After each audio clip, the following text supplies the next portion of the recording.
yaitu seperti yang telah saya nyatakan dalam amanat Ambek Paramaarta,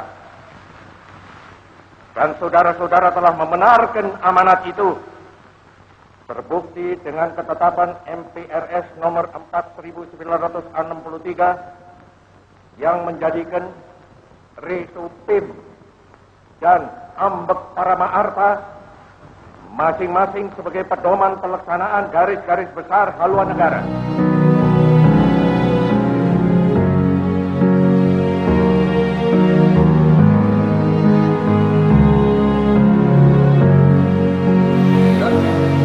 Kepada Inspektur Upacara,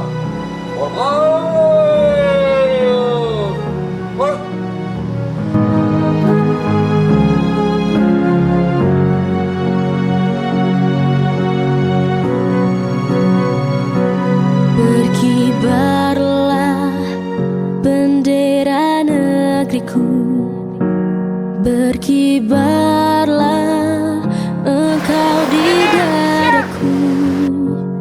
Tunjukkanlah kepada dunia semangatmu yang panas membara.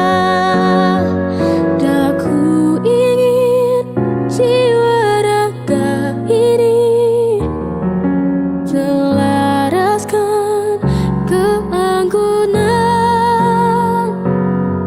Daku ingin jemariku ini menuliskan karismamu.